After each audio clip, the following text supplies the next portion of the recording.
Well, good morning, family.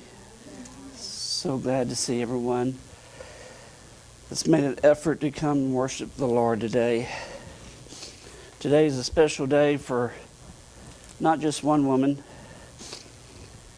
but our whole congregation, because we get to see a young lady grow one day older, but we get to share it with her. It's always fun to share a special day with someone. You know, sometimes we take days like today for granted because we think, you know what, we're going to have another day. But you know, sometimes that next day doesn't come for some people, and you miss the opportunity to say what you needed to say to that person. And as I was playing the instrument and listening to a song that my sister wrote, it brought me to a time and place that was not comfortable. And many of you have experienced the same place that I'm speaking of, and it's a time of loss. And you look for that secret place where you could just find the calmness of the Lord, where He can come in and just soothe and heal whatever is aching and whatever is wrong with you. And then when He comes in and He does that, and that calmness sets in, it's just a wonderful time. And says, I want to thank you for listening to the Lord whenever He spoke that song into your heart. It touches me, and I'm sure it touches a lot of people. But today we're going to talk about, and further on, what we talked about last week: a giver, a worker, a helper, and a protector. We had come to know and have believed the love which God has for us. God is love, and the one who abides in love abides in God, and God abides in him. You can find that in 1 John chapter 4, verse 16. I want to describe a little meaning of love. We can find it in 1 Corinthians chapter 13, verse 4 through 8. And I'm going to read this out of the New International Version. It gives a good breakdown of it. It says, love is patient, love is kind. It does not envy, it does not boast, it is not proud. It does not dishonor others, it is not self-seeking. It is not easily angered. It keeps no record of their wrongs. Love does not delight in evil, but rejoices in truth. It always protects, always trusts, always hopes, always preserves. Love never fails, but where there are prophecies, they will cease. Where there are tongues, they will be stilled. Where there is knowledge, it will pass away. Now I want to jump also into Matthew, the 22nd chapter, and we're going to read verse 36 through 39, also in the NIV version. Teacher, which is the greatest commandment in the law? Jesus replied, love the Lord your God with all your heart, and with all your soul, and with all your mind. This is the first and greatest commandment. And the second is like it: love your neighbor as yourself. We're getting a good idea of what love is, but let's go to one more scripture. Romans chapter 13, and we're going to begin with verse 8 and read through verse 10. Do not owe anyone anything except to love one another, for the one who loves another has fulfilled the law. The commandments: do not commit adultery, do not murder, do not steal, do not covet, and any other commandment are all summed up in this one commandment. And it says, Love your neighbor as yourself. Love does no wrong to your neighbor. Love, therefore, is a fulfillment of the Lord, of the law. Now, we've got a pretty good idea of what love is and everything, but let's take it one step further. In order for this church to grow, in order for you to grow, you have to express God's love. And that can sometimes be difficult because we look at people and it's hard not to judge sometimes. I mean, let's just face it. I mean, you know, you go to Walmart, you go to a sporting event, whatever, you'll see some people that will just aggravate you, that will just get under your skin and everything like that. So how do you show patience? I mean, how do you show God's love in situations like that? Well, if you wait to the battle to prepare, it's too late. All right? This is the moment when you're in this sanctuary, when you're amongst friends, when you're amongst family. This is when you got to prepare for those battles. All right? We can all get along. Okay, we've proven it time after time. But let one of us speak ill of someone else,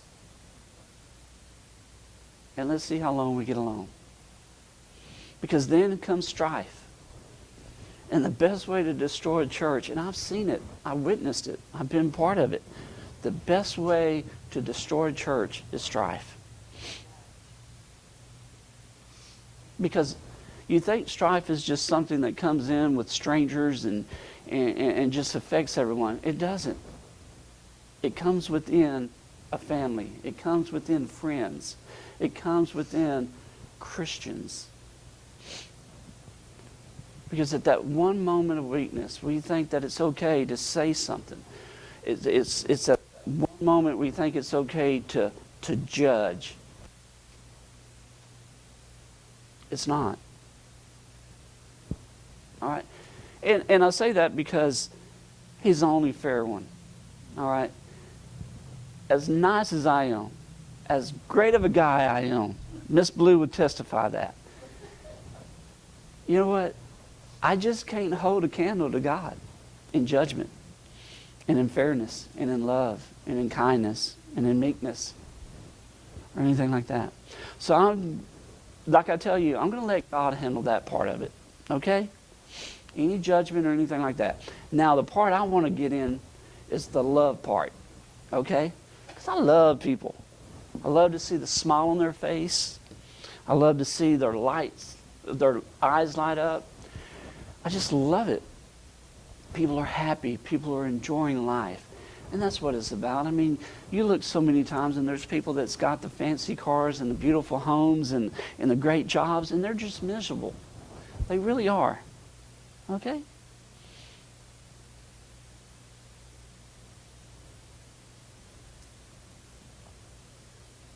All I have to do is just walk through that door, prepare a sermon, come in here after Sunday school, and I'm assuming we had a great Sunday school lesson today. Okay? And all I have to do is just look at the faces that are sitting out here, and I just am overwhelmed sometimes with the congregation that the Lord has brought in and everything. And then whenever Sis gets excited about talking about the blessing box and stuff like that, I get excited. All right? And y'all get excited. And then all of a sudden we've got a church full of excited people. All right? And then we get into praise and worship. All right? And then a song that touch you or a beat will just make you tap your feet or clap your hands. Well, we don't have much clapping anymore. I don't know why. We're not Baptists. It's okay to clap. Okay? You know what I'm saying? But it's okay to just sit there and tap your feet if you want to. I mean, no judgment here. Okay? I'll make a joyful noise. All right? I notice that Brother Bill doesn't turn my mic on until after I get finished singing, but that's okay too.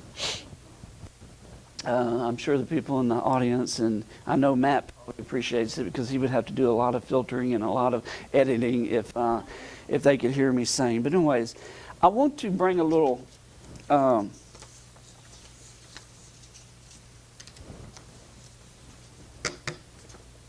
reality into this service. And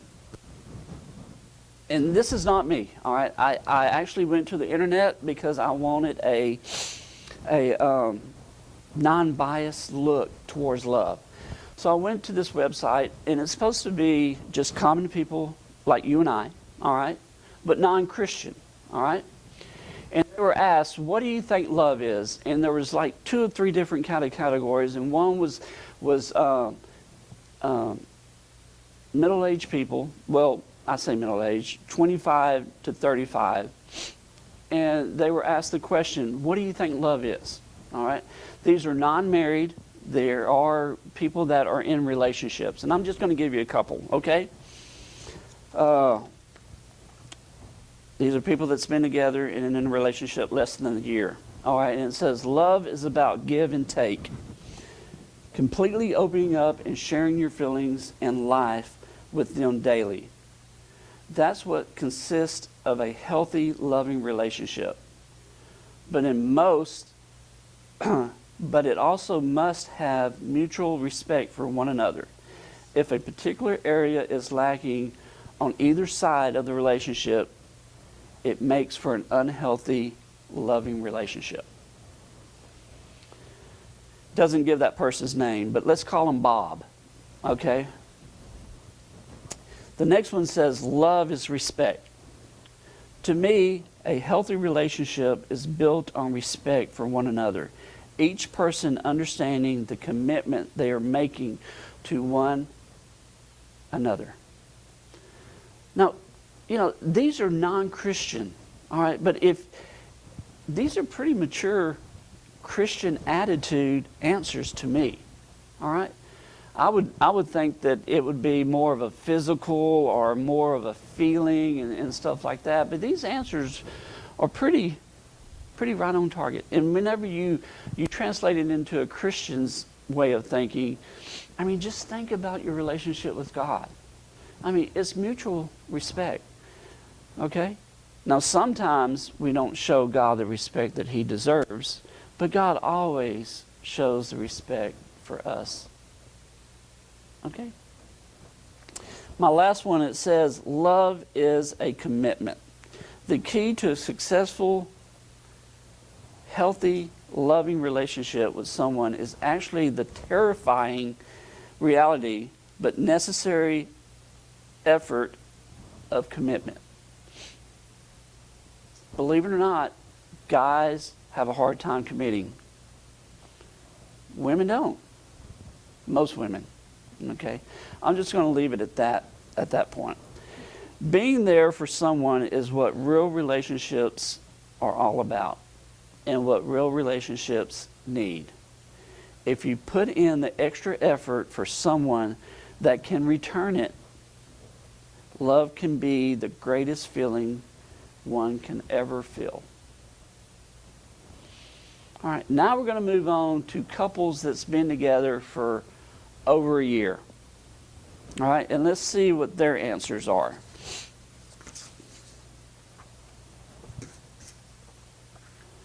Because love is scary, it's basically giving someone a map to your flaws and your imperfections and putting faith in them not to abuse that power.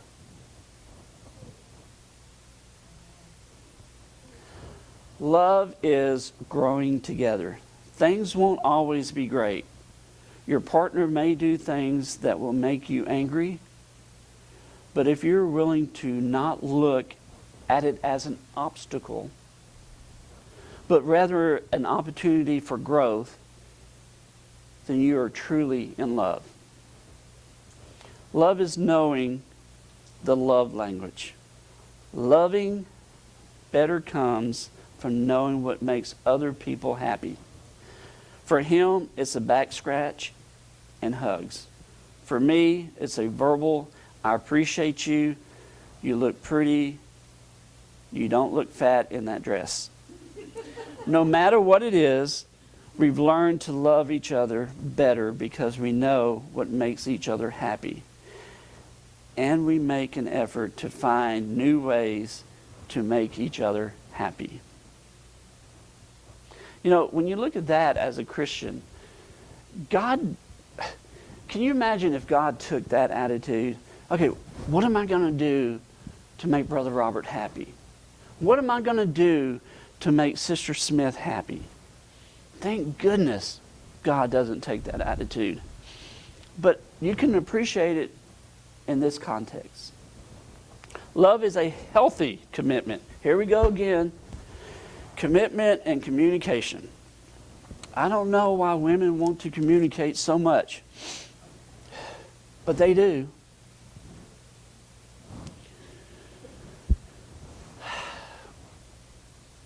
Gosh, I can go so far on that, but I'm not. Okay, love is a healthy communication. When I say communication, I don't mean a text. I mean calling and FaceTiming. From experience, text creates so many opportunities for misunderstanding and unnecessary conflicts and trust issues. So if I have anything to say about a healthy relationship, it is to trust and to communicate with your partner. All right, just a couple more. Love is patient. We knew that this was coming. Love is patient. Love is patient. Except whenever you ask your wife to help you put up a light fixture or to do something. Again, that's a road I'm not going to go. Love is patient. We aren't always going to agree. Testing each other's patience and still coming home to love, kindness, and respect is a feeling I never want to disappear.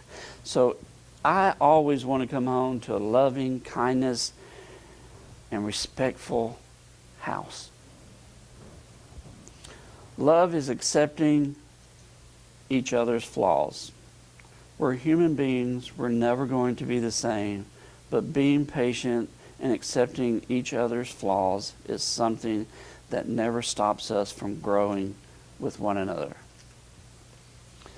All right, so those are adults and people that have relationships and people that are in relationships. Now, each of you can probably add your own wisdom to what love is. But I'm going to put it in a perspective or present it in a way that you just got to love. All right? And this is how kids look at love. Okay? Now, obviously, kids haven't had the opportunity or the ability to fall in love. All right? So they don't have the perspective that we all have. All right? Because a lot of us are married, or we've been married. We've also experienced love in many fashions and in many areas. Okay? But these are innocent children. All right?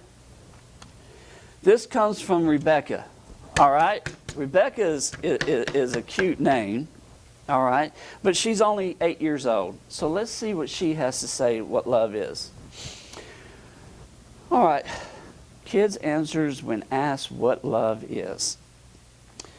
When my grandmother got arthritis, she can't bend over and paint her toenails anymore.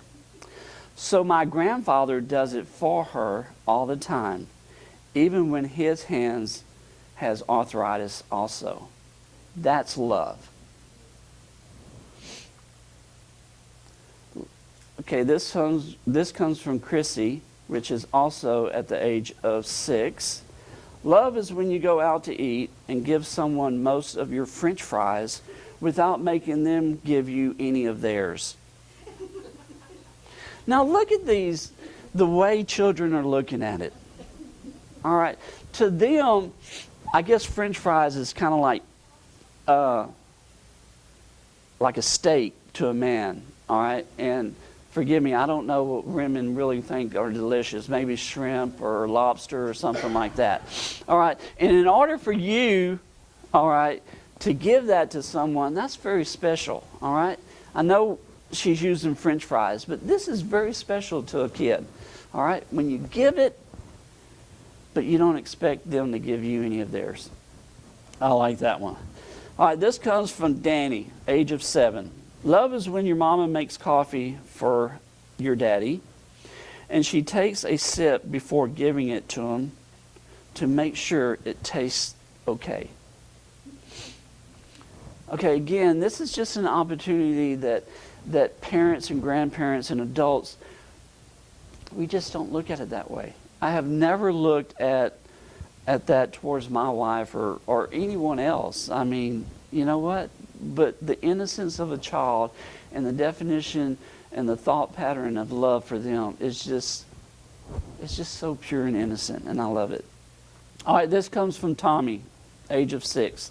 Love is like a little old woman and a little old man who are still friends even after they've known each other for a while.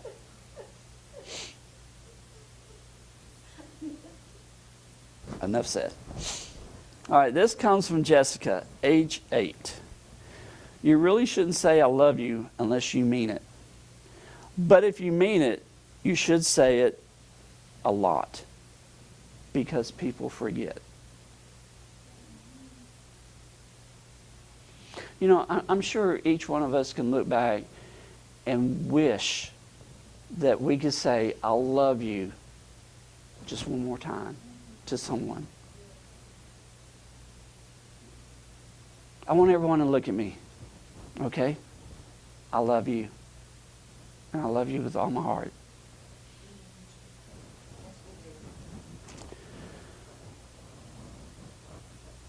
Okay, now the question is asked to these kids, let me take that back. Yeah. Some surefire ways to make a person fall in love with you. All right, that's the question to these kids. Okay? Tell them that you own a whole bunch of candy stores. That's from Dell, age 6. Camille, age 9, says, shake your hips and hope for the best.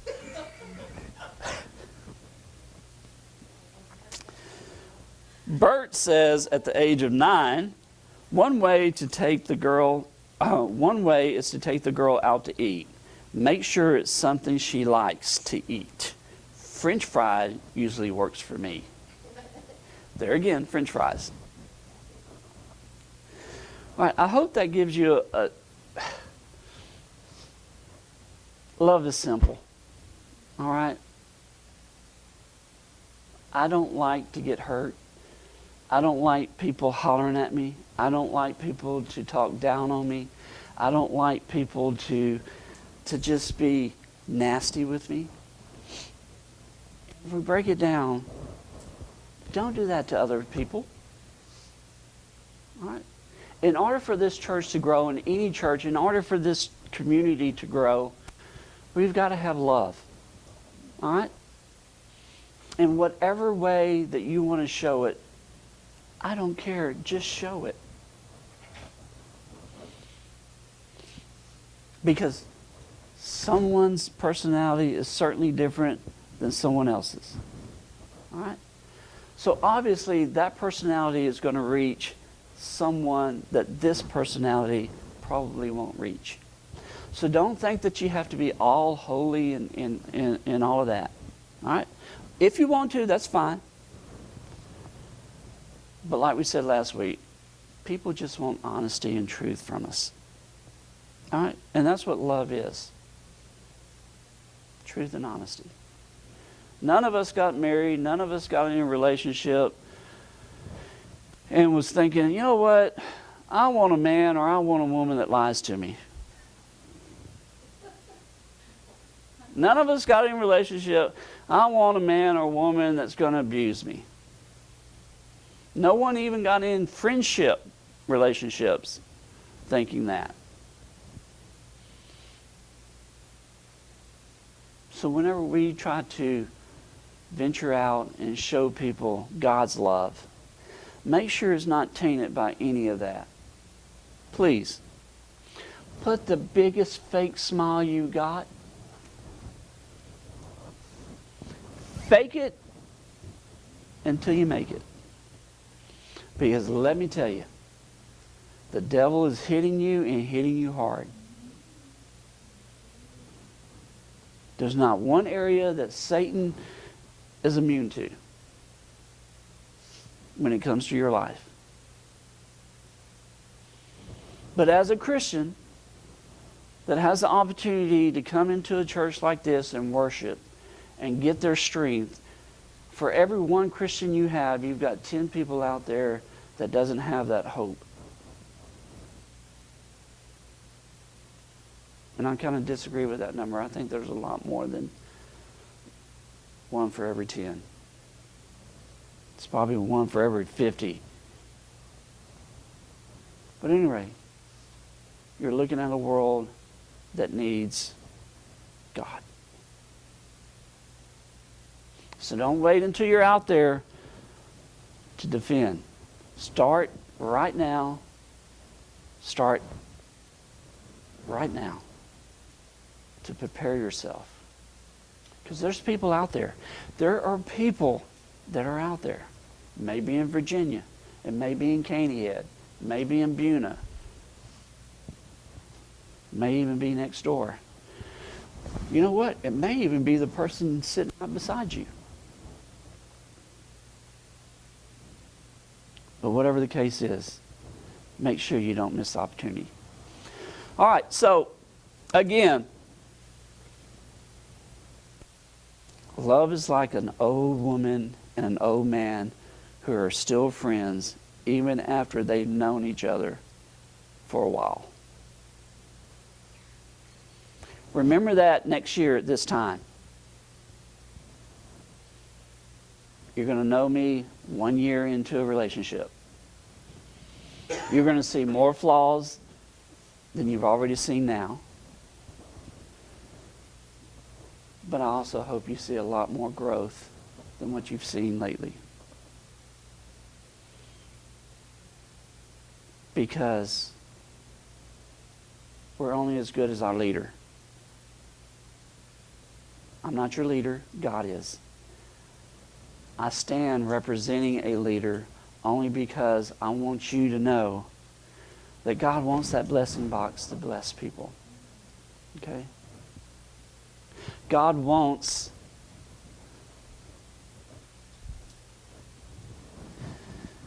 just wants to be known by people that don't know Him. And that will only come from you and people like you. You know, we've got the internet. We've got so many media outlets now. But the best way to show God is just go up to someone and talk to them. I don't know about you. I mean, even when I was a sinner, and even I could tell when people were sincere, and I could tell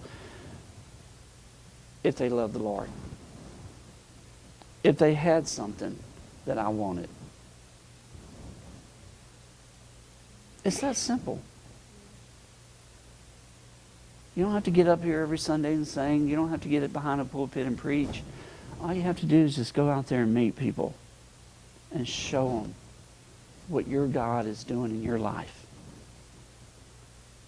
And let God do all the other work. It's simple.